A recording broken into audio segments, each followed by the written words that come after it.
This is the Hidden Killers podcast with Tony Brueski, featuring former FBI Special Agent and Chief of the Counterintelligence Behavioral Analysis Program, Robin Dreeke. Well, Kohberger's trial is going to go forward. We still don't have a date on it yet exactly, but his motion to dismiss, the judge said, no, we're sorry. Everything did go by the books here. The grand jury indictment does stand. Also, the house on King Road, well, it's set to go down very soon. Like, it may be gone by the time you be watching this. We're going to talk about that as well. Robin Dreeke, retired FBI Special Agent, joining us to discuss the latest in the Kohberger saga. Let's talk first about the grand jury indictment that of course, is standing. I don't think this is a surprise to anyone, but as you often say about the defense attorneys that we talk about, these are the people you want on your side because they're trying to exhaust every area they can go down, every road they can travel to defend their client. Yeah, they've done a good job of doing all they could to have this dismissed, and thankfully, it's not. I think the evidence is pretty, and from what we've seen, is pretty compelling. And as you and I have talked numerous times before, I think there's a lot that we haven't seen, especially in light of the house coming down. Mm-hmm. You know, both defense and prosecution agreed to let that happen, which I really am happy for when it comes to the families. You know, let's just, and also the community, let's start healing some pain the best we can. But at the same time, it makes me a little nervous for prosecution, only because defense seems so determined. So we'll see. It does seem a little bit odd, and we'll talk about that house in just a second. Let's talk about the death penalty as well in this case, because prosecutors have indicated that they are still seeking the death penalty if Kohberger is convicted. And it kind of ties into the house a little bit, I think, in terms of speed of what's going on. There seems to be a lot of concern about this house standing as an eyesore. I understand that, but at the same point, we're also talking about a very serious case here. And with death penalty on the table, that does tend to prolong the process of a trial, even getting to the point of actually starting. We're going to be going through motions and motions and motions all throughout this year.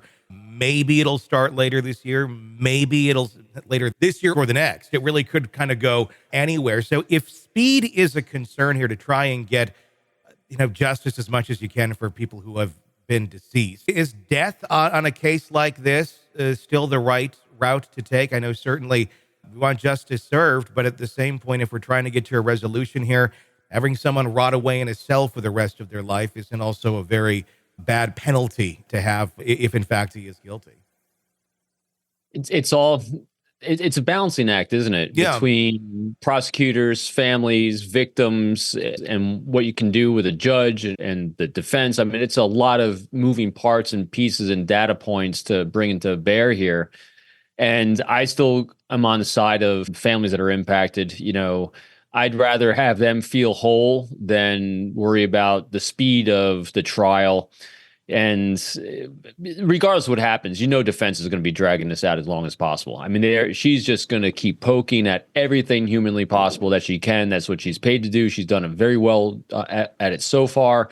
So, and then we're going to go into the appeal process, no matter what happens, or assuming that he's convicted of something. The appeal process is going to be long and lengthy. So, I'm not, boy, it really depends on the people involved. You have 4 families involved, actually 5 if you think about Kohberger's family, but the victims' families when it comes to defense and whether you go for the death penalty or not. And that's a lot of impacted families to come on board with one way to move forward with the case.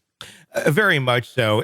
When it comes to something like this, and I don't know if you know the answer to this because I don't know the answer to this, but I'm going to throw it out there. How much weight do families have in terms of determining if the death penalty is what will be sought in this case? Right now, it currently is.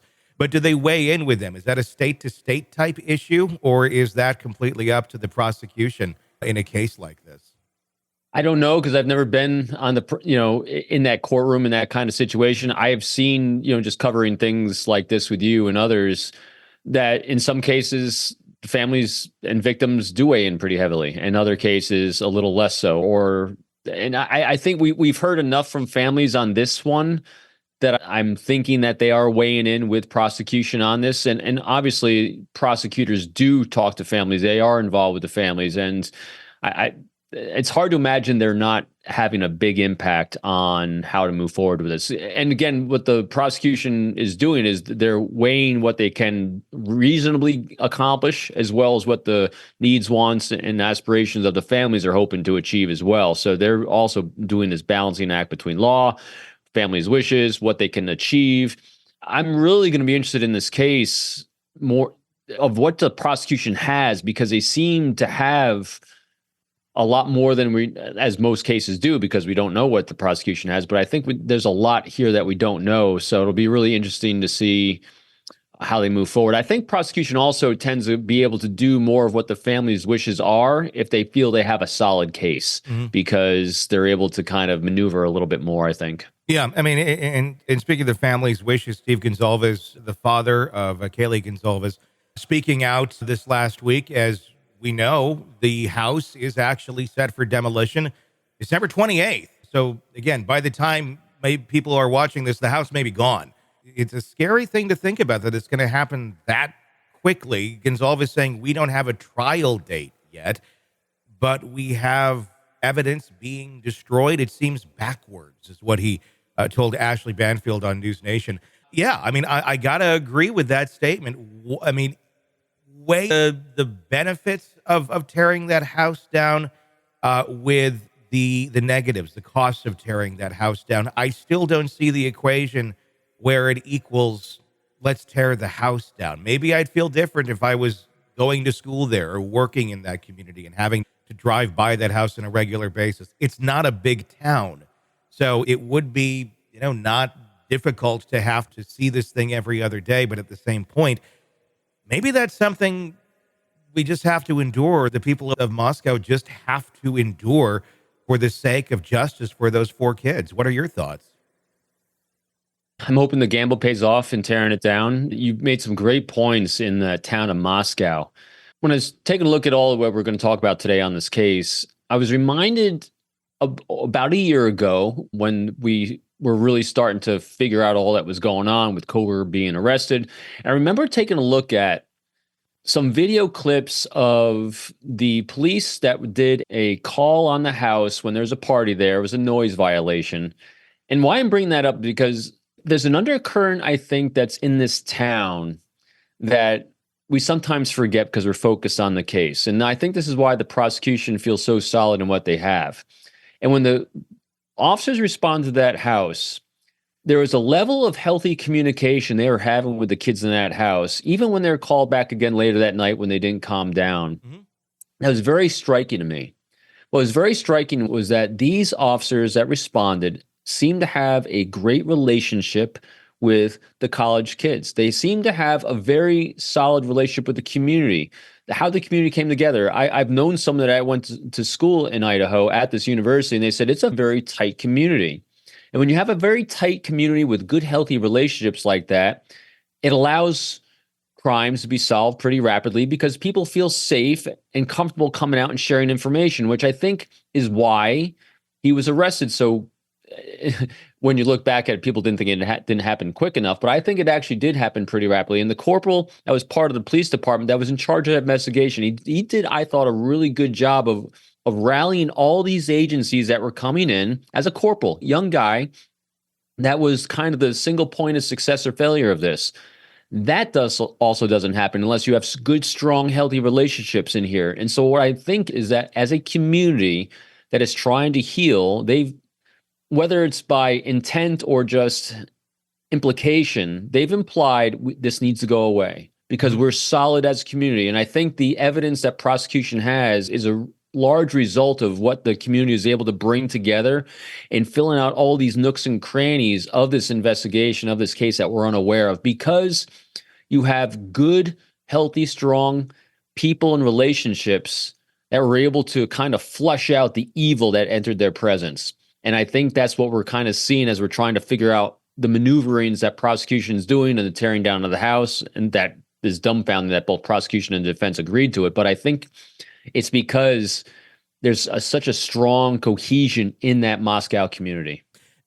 And I agree. I mean, I can see that, basically day-to-day life in there where that would be the mindset. One would feel pretty confident in that. But when you get into the legal maneuverings of things in a courtroom, a jury is not necessarily always going to be your perfect representation of the community, as much as that's really what it should be. It's just not in many cases, especially when it comes down to convicting someone of murder or sending someone to their death. As strong as the community may feel about this, and they feel we don't need this house here anymore. Look, it's an eyesore. It's a memory of horrible times. Let's, put something there from a memorial, whatever the reasoning may be. At the end of the day, that memorial, that getting it away so you don't have to see it every day, doesn't matter in court. It does not matter in the course of this trial.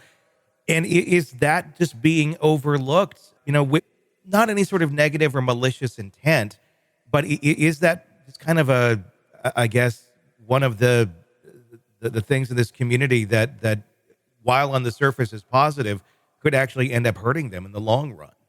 Yeah, it could, especially if they're, as a community, like we've talked about before too, is if they're all in positive confirmation bias think, where, hey, we don't need this. And as a group, they've decided they don't need this because they don't have objectivity of the courtroom, potentially. That's why I said earlier, fingers crossed that it's not going to hurt prosecution, because it very easily can.